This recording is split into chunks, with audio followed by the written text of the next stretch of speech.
tradicional, se hacía en la antigüedad para mantener una tradición como un pedagógico, y también tiene el significado de que el que está acá adelante no tiene nada que entregar, sino la palabra de nuestro Señor Jesucristo, que el que debe brillar no es el hombre, sino el Señor. Y también nos gusta ocupar la toga porque dicen que el negro adelgaza, pero no hace milagro, hermano, así que bueno, ¿qué le vamos a hacer? Hemos llegado ya al capítulo 18 de nuestra serie de sermones en el libro de Hechos, titulada El origen de la iglesia. Yo sé que ustedes están leyendo los capítulos como todos los domingos les recomendamos, pero de todas formas déjenme hacer un pequeño contexto del capítulo 18. En las primeras líneas, lo que nosotros encontramos es que Pablo sale de la ciudad de Atenas, en donde estuvo el sermón del domingo pasado, y se va a la ciudad de Corinto, una ciudad griega. En Corinto se encuentra con otros personajes, con Aquila y Priscila, ya que los judíos tuvieron que escapar de Roma porque Claudio, y ahí hay una duda si era comandante del ejército o algún emperador, el tema es que los obligó a huir de Roma y se encuentran con Pablo en Corinto. ¿Qué seguimos nosotros encontrando? Que en Corinto encuentra oposición en medio de los judíos, entonces él decide irse a trabajar con los gentiles. Dios en una visión le dijo a Pablo que siguiera predicando, que él iba a estar con él, que no tuviese miedo, por lo tanto Pablo se queda 1 año y medio predicando y enseñándole a los hermanos. Luego de varios problemas, Pablo junto con Aquila y Priscila van a Siria, luego a Éfeso, y allí se queda Aquila y Priscila. También encontramos en este capítulo que comienza la tercera gira misionera del apóstol Pablo, donde él pasa por Cesarea, pasa por Antioquía, pasa por Galacia, por Frigia, etc. Pero en esta ocasión, queridos hermanos, no hablaremos directamente del apóstol Pablo, sino vamos a mencionar aquellos personajes que se quedan en Éfeso, y es así como yo les invito a que puedan abrir sus Biblias en el capítulo 18, versículo 24 al 28. Como son pocos versículos, los vamos a leer inmediatamente. Hechos 18, versículos 24 al 28, y dice así. Llegó entonces a Éfeso un judío llamado Apolos, natural de Alejandría, varón elocuente, poderoso en las Escrituras. Este había sido instruido en el camino del Señor, y siendo de espíritu fervoroso, hablaba y enseñaba diligentemente lo concerniente al Señor, aunque solamente conocía el bautismo de Juan. Y comenzó a hablar con denuedo en la sinagoga, pero cuando le oyeron Priscila y Aquila, le tomaron aparte y le expusieron más exactamente el camino de Dios. Y queriendo él pasar a Acaya, los hermanos le animaron y escribieron a los discípulos que le recibiesen, y llegado él allá, fue de gran provecho a los que por la gracia habían creído, porque con gran vehemencia refutaba públicamente a los judíos, demostrando por las Escrituras que Jesús era el Cristo. Aquellos que gustan tomar nota, como siempre, el propósito de este sermón es desafiar nuestras vidas. Y mientras vamos avanzando nos vamos a dar cuenta por qué queremos desafiarnos mutuamente. Y el tema son algo simple, 3 recomendaciones para los cristianos. El primero será predicar con pasión, el segundo, aprender constantemente, y el tercero, practicar la hospitalidad. Veamos nuestro primer punto. La primera recomendación es predicar con pasión. En nuestro texto encontramos que se introduce un nuevo personaje a todos estos sermones en Hechos, en esta historia de este libro. Un personaje llamado Apolos. Y se nos mencionan algunas características, algunas virtudes de este personaje. Se nos dice que era judío, que era elocuente, que era poderoso en las Escrituras, que era de espíritu fervoroso, que era capacitado, que era instruido en el camino del Señor. ¡Qué gran currículum, mis hermanos! Es el miembro que todas las iglesias quisieran tener. Y yo mientras leía esto y veía estas características de Apolos, me preguntaba si se tuviese que escribir de nuestra vida y nos tuviesen que a nosotros caracterizar, ¿qué se diría de nosotros? Se podría decir, fulanita, mujer virtuosa, reconocida por las oraciones, por ser dadivosa. Fulanito, reconocido por aprender constantemente de la palabra del Señor, por un corazón amoroso, por un corazón enseñador. ¿Qué se diría de nosotros, mis hermanos? Sin duda, si me tuviesen que describir a mí, podrían decir Felipe Aguilar, varón bueno para comer asados, para tomar café. Pero hablando en serio, mis hermanos, ¿qué se describiría de nosotros? ¿Qué se diría de nuestro carácter? De lo que nosotros demostramos a los demás. ¿Ganarían las cosas positivas o las cosas negativas? Se las dejo para que lo puedan pensar. Pero sí vemos una desventaja en Apolos. Y el texto nos dice que Apolos solo conocía el bautismo de Juan. Y yo no sé si ustedes cuando lo han leído o ahora que escucharon el texto logran percibir por qué se menciona eso, porque es importante. Apolos solo conocía el bautismo de Juan. ¿Qué quiere decir? Palabras simples, porque nuestro hermano José el próximo domingo nos va a explicar con más detalle. Pero en palabras simples, el bautismo de Juan era reconocido por un bautismo de arrepentimiento. ¿Qué quiere decir nuestro texto entonces? Que Apolos, aunque enseñaba de Jesucristo, aunque enseñaba de la vida y de que hay que arrepentirse, no enseñaba lo que era vivir con el Señor Jesucristo, lo que nosotros conocemos hoy como el Evangelio, lo que es disfrutar del Señor, saber que Él nos salvó y que debemos vivir una vida con Él. Si quiere más detalle, por favor, nuestro hermano José les puede ayudar. Pese a esto, Apolos no se quedó en su zona de confort. Él no se quedó en la banca hasta que aprendió más. Él con lo que sabía, el bautismo de Juan, lo que había escudriñado de las Escrituras, por eso se nos dan todas las otras características, predica el Evangelio o predica la palabra de Dios. Empezó a hablar abiertamente en la sinagoga porque tenía tanta alegría, tanta necesidad de compartir esto poco que sabía, pero aún así lo hacía. La pregunta para nosotros es, si nosotros conocemos más que el bautismo de Juan, conocemos el Evangelio, conocemos el amor de nuestro Señor Jesucristo, conocemos cómo fue su vida, cómo fue su muerte, su resurrección, sus promesas, ¿por qué no sentimos ese amor, esa alegría, esa pasión por predicar y vivir el Evangelio de nuestro Señor Jesucristo? Me gustaría llamar tu atención al peligro del conocimiento limitado que encontramos en esta historia. Apolos, a pesar de todas las características positivas que hemos mencionado, es la viva imagen de alguien que puede conocer mucho de una parte de la Biblia, pero no en su plenitud. Apolos es la viva imagen de una persona que puede conocer mucho de una parte de la Biblia, pero no en su plenitud. Y eso tiene consecuencias en nuestra vida presente.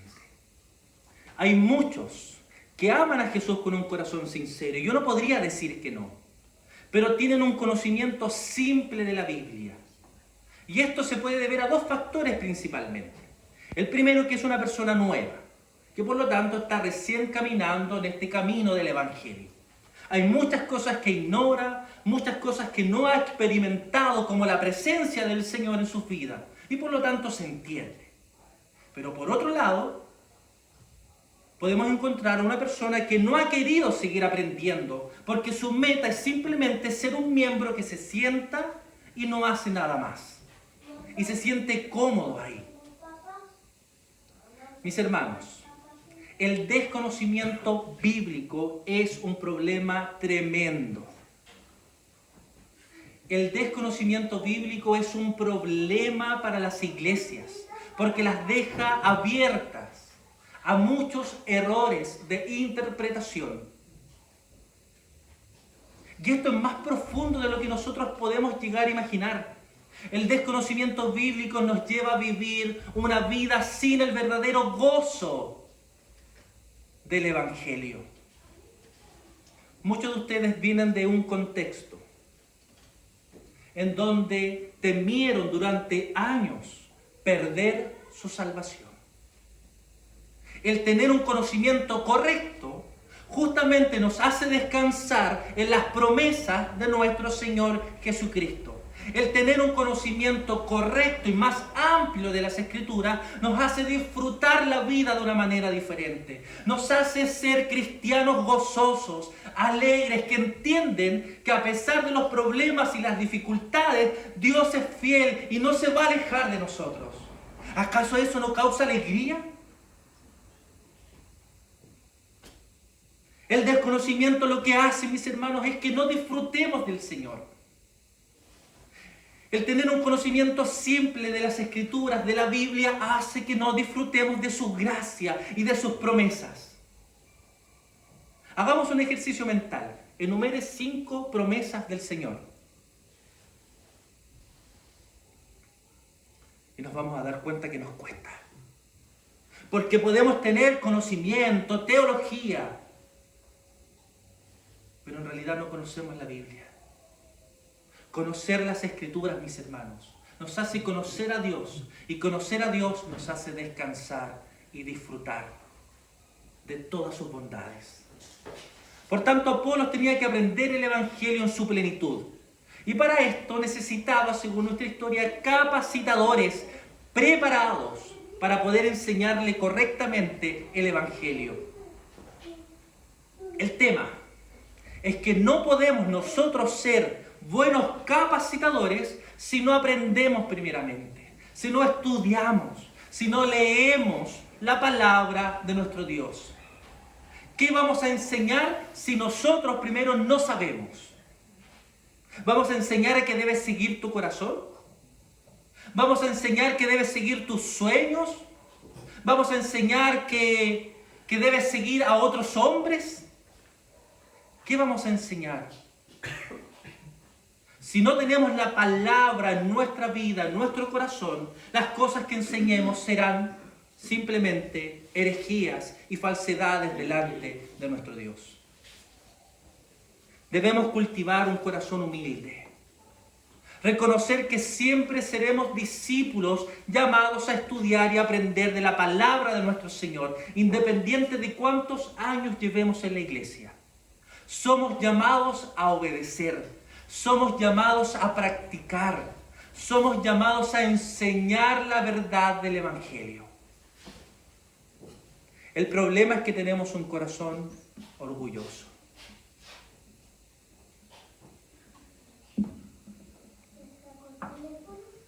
Y ese corazón orgulloso nos convierte en personas no enseñables y tosudas, porfiadas. La mayoría de nosotros no tenemos realmente un deseo de aprender constantemente de la palabra de nuestro Señor. Gracias a Dios, en nuestra historia, este no fue el caso de Apolos. Dios puso a una pareja en su camino para explicarle mejor el Evangelio. Y estos le tomaron y le enseñaron la importancia de aprender constantemente de la palabra de nuestro Dios. La segunda recomendación, por tanto, es aprender constantemente. Versículo 26, parte B. Pero cuando le oyeron Priscila y Aquila, le tomaron aparte y le expusieron más exactamente el camino de Dios. El apóstol Pablo describe a este matrimonio como parte de sus colaboradores. En Romanos 16:3 dice: saludad a Priscila y Aquila, mis colaboradores en Cristo Jesús. Aquila y Priscila eran maestros en las Escrituras y con ternura, con paciencia, con compasión, corrigen a uno de los más grandes predicadores de la iglesia primitiva. Y esto justamente, mis hermanos, es el propósito del discipulado: amonestarnos en los unos con los otros, alentarnos los unos a los otros, corregirnos, apoyarnos, amarnos los unos a los otros. Apolos, como un buen líder, recibe con un corazón abierto, con un corazón enseñable, las enseñanzas de este matrimonio. No tuvo reparos en sentarse a los pies de una mujer y de un hombre llenos del Espíritu Santo, llenos de la palabra de Dios, y ser discipulados por ellos. ¿Será esa nuestra historia? ¿Estaremos realmente nosotros abiertos a que nos enseñen la palabra del Señor, independiente de quién sea? Porque hoy en día las iglesias piensan que los únicos que deben enseñar es el pastor o los líderes. Y las Escrituras nos enseñan que todos, cada uno de nosotros, tiene ese privilegio y tiene esa responsabilidad. Por eso las Escrituras enseñan a las mujeres mayores enseñarles a las mujeres menores. Por eso las Escrituras enseñan a los hombres mayores enseñarles a los hombres menores. Y constantemente vemos en las Escrituras cómo se nos demanda como comunidad enseñarnos y predicarnos el Evangelio.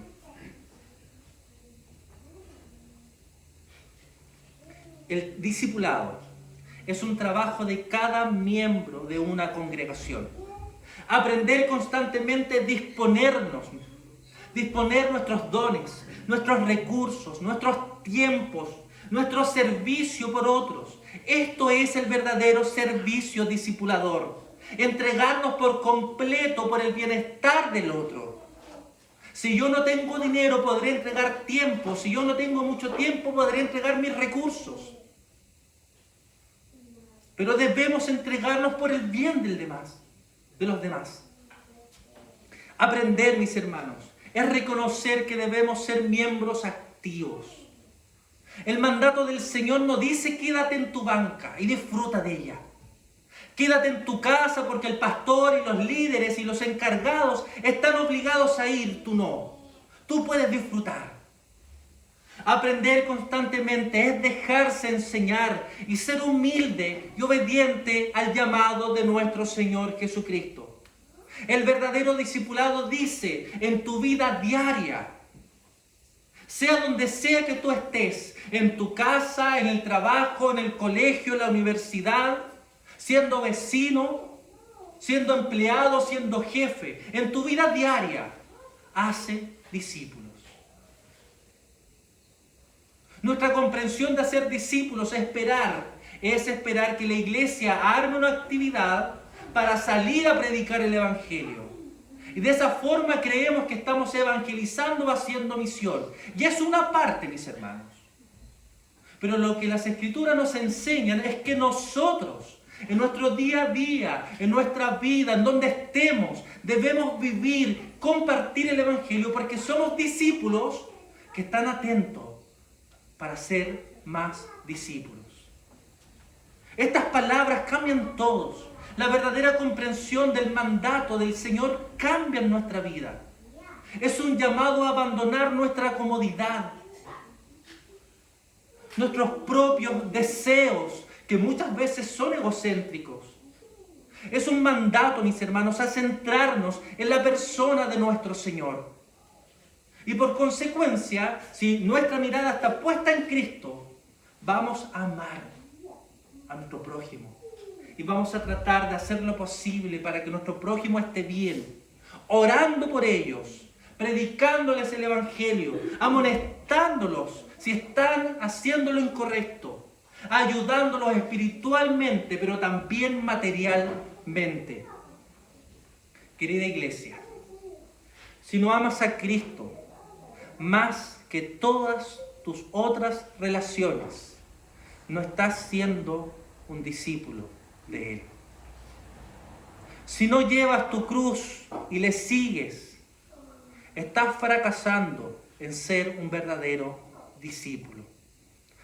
Si no te niegas a ti mismo, no estás entendiendo lo que es ser un discípulo de Jesucristo. Si amas más tus posesiones, tu dinero, tu comodidad y tu tranquilidad más que a Jesús, no estás siendo un discípulo del Señor. No te estás negando para ser un discípulo del Señor. Si amas más tu vida que a Jesús, no eres un discípulo. No se puede suavizar el costo de ser un discípulo de nuestro Señor Jesucristo. Ser cristiano es un estilo de vida y es un estilo radical. Ser cristiano es un estilo radical de vida, porque en todas nuestras áreas debemos ser como el Señor Jesucristo. Y es cierto que es un camino que cuesta, pero no porque cueste, no debemos esforzarnos por ser más como el Señor. ¿Saben algo? Da lo mismo que esta iglesia se llene de personas si Dios no está presente. Da lo mismo que hagamos millones de actividades evangelísticas o de misericordia hacia los demás si Dios no está presente. Si Dios no está presente, no tenemos ninguna razón para venir cada domingo y sacrificar nuestro sueño y nuestro descanso. Si Dios no está presente acá, ¿para qué hacerse miembro de esta iglesia? ¿Para qué participar de la vida de esta iglesia? ¿Para qué contribuir con nuestros dones, con nuestro tiempo y con nuestro dinero? Pero si Dios está presente y tú no estás haciendo lo que corresponde que hagas como miembro y como hijo de Él, arrepiéntete de tus pecados y comienza a ser un discípulo de Él.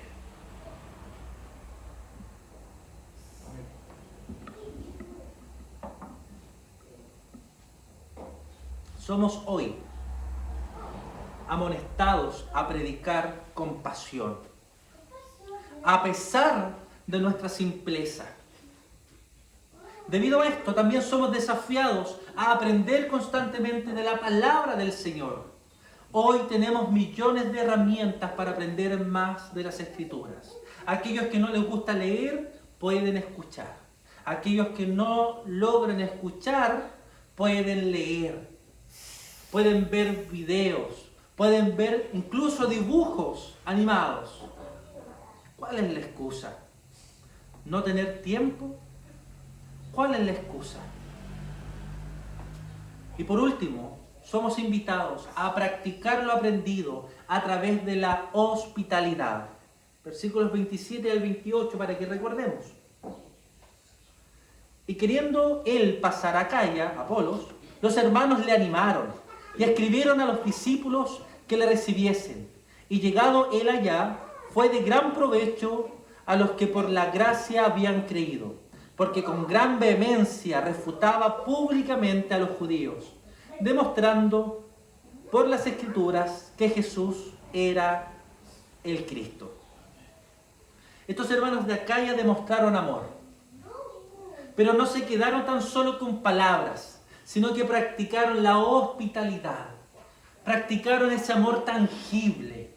Lo que hemos dicho constantemente, mis hermanos, las personas que tienen hambre no van a ser alimentadas con un Dios te bendiga. Las personas que pasan frío no van a ser abrigadas con un estoy orando por ti. Debemos mostrar amor en el lado espiritual y en el lado material. Juan 13:35 nos dice: en esto conocerán todos que sois mis discípulos, si tuviereis amor los unos con los otros. Una de las formas en que los cristianos podemos expresar amor a otros es justamente en el servicio de la hospitalidad, porque esto es parte de ser discípulos de nuestro Señor.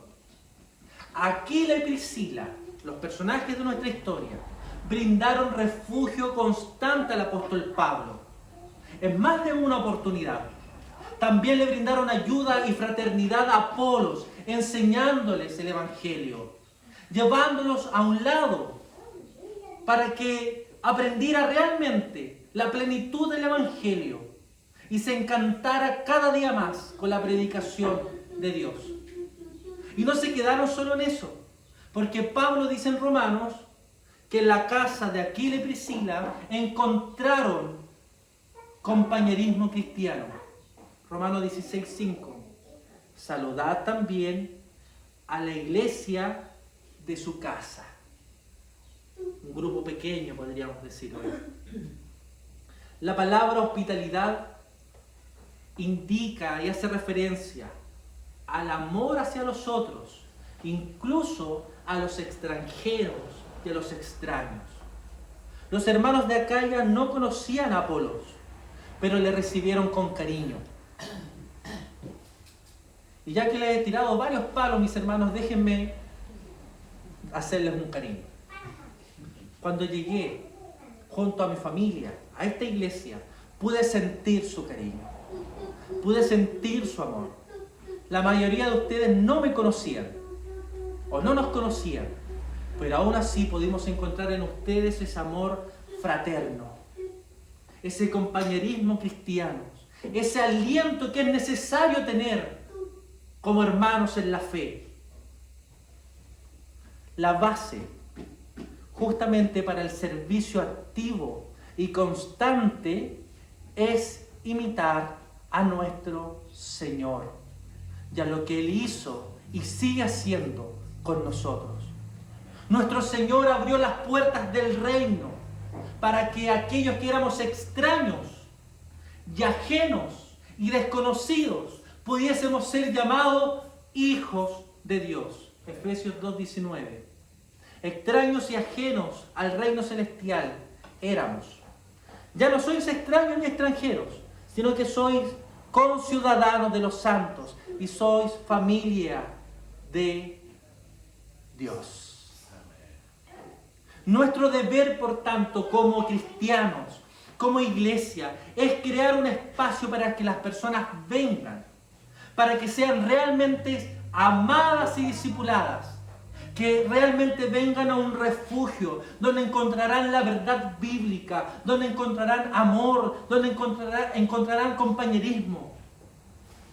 Lamentablemente las iglesias hoy se vuelven vacías, se vuelven frías para los demás. Y no hay compañerismo, y no hay amor, y no hay preocupación. Tenemos millones de medios para demostrar el amor. Hoy más que nunca tenemos incluso la tecnología y aún así no la usamos. Todos tenemos el tiempo para mandar un mensaje, para hacer una llamada, para visitar al otro, para preocuparnos por el otro. ¿Qué nos pasa, querida iglesia? Priscila y Aquila ofrecieron su unión matrimonial en servidumbre del cuerpo de nuestro Señor Jesucristo. Los cristianos en la historia han ofrecido incluso sus bienes materiales, su buena voluntad por amor a Dios y a los demás. La pregunta para nosotros hoy es: ¿cómo está nuestro amor sacrificial? ¿Dispones tu matrimonio, si estás casado, como un sacrificio vivo para tus hermanos? ¿Dispones tu soltería, si estás soltero, como amor sacrificial para tus hermanos? ¿Dispones tu vida, tu tiempo, lo que tienes, lo que puedes entregar para tus hermanos y para bendecir a otros? ¿De qué forma estás demostrando hospitalidad? ¿De qué forma estás demostrando amor? Debemos practicar el amor en hechos no solo en palabras, porque el cristiano debe ser practicante del mismo amor que Cristo ha demostrado por nosotros. Y el Señor Jesucristo sanó corazones, dándole arrepentimiento a las personas, pero también curó enfermedades. El Señor Jesucristo mostrando un amor orgánico, preocupándose no tan solo de lo espiritual, sino también de lo físico, de las necesidades presentes de sus hermanos. Necesitamos hoy que ustedes se conviertan en Priscilas y Aquilas, que con el conocimiento, la ternura y el denuedo puedan ayudar a todos los que necesitan perfeccionamiento en el Evangelio, pero también a aquellos que necesitan un abrazo, consolación, aquellos que necesitan escuchar, que los escuchen, aquellos que necesitan simplemente un estoy contigo, cuenta conmigo. ¿Crees que Dios puede usarte a ti? ¿Crees que Dios puede usar tu matrimonio? ¿Crees que Dios puede usar tu soltería? ¿Crees que Dios puede usarte para ministrar a alguien? Para enseñarle a alguien? Para demostrarle el Evangelio y también el amor. Este matrimonio enseñó tan bien a Apolos, que Apolos mantuvo su espíritu fervoroso y su amor hacia la predicación. Apolos ahora sabía enseñar con las Escrituras la verdad completa del Señor Jesucristo. Y esto, en vez de causarle arrogancia, porque ahora él sabía más, lo que causó fue amor sacrificial, arriesgando sus vidas constantemente para llevar a otros al arrepentimiento. ¡Qué bendición es recibir a alguien como Apolos! Ojalá tú también seas de gran provecho para esta, tu iglesia, para el reino de nuestro Señor Jesucristo. Amén. Qué hermoso es, mis hermanos, ver cómo vamos creciendo juntos, cómo aquellos que entraron gateando, hoy día están puestos en pie, predicando, enseñando y sacrificándose por la iglesia y por el reino de nuestro Señor Jesucristo. Te dejo 3 desafíos. Primero, predica, aunque no tengas un alto conocimiento. Segundo, déjate enseñar por el Señor y por tus líderes. Ten un corazón afable y enseñable. 3, vive en un servicio activo para los de la familia de la fe y para los demás. Siempre podemos hacer algo. No desestimes tu vida, lo que tienes, porque puede ser de bendición para el que menos crees. Que el Señor te bendiga. Amén. Oremos. Amado Señor, delante de ti vamos.